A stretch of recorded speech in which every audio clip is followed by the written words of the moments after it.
stealing a minivan right there. And when deputies found the car and arrested him, he was armed with a .45 caliber handgun, 12 years old. Jason Rantz joins me now to talk about this. Okay, Jason, tell me more about this. It's quite frightening, obviously. It really is. So last Thursday in Tacoma, Washington, it's south of Seattle, there was an alleged incident of two teenagers walking up to a 69-year-old man. He was setting up his walker with his door open, and the police say these two kids yelled at him, took his keys from his pocket, pushed him away, and then stole the car. Now, the next day, the undercover sheriff's deputies that were on duty happened to spot this car.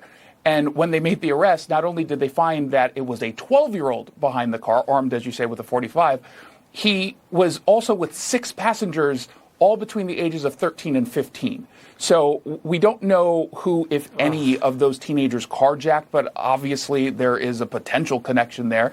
And this is just a string, frankly, of juvenile robberies that we've seen all across Washington state, but particularly in Western Washington. Yeah, very frightening indeed. All right, Jason, next one for you. A former employee at American Express has filed a lawsuit against the company. He says he was fired for being white and speaking out against racially discriminatory policies. Give me the details on this.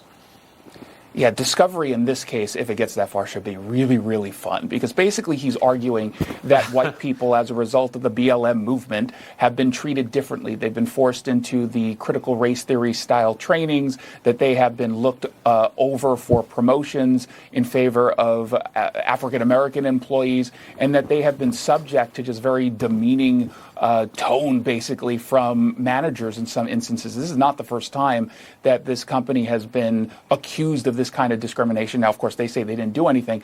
But what I'm curious of, there's some of the stuff that is just objective. You can see how many people have been promoted, and you can see whether or not there was a preference towards one race over the other. We can certainly look at what's in some of the trainings that they say occurred. And if we're seeing the traditional trainings that we've been talking about in the past of, if you're white, you have a privilege that others don't, and you have to atone for your privilege, and that systems are basically set in white supremacy, well, that's really easy to show the content of.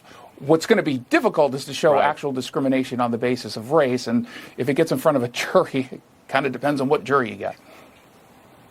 Exactly. All right. Interesting stuff as always, Jason. Thank you very much for joining us this morning. Still ahead, Jason Chaffetz, Miranda Devine.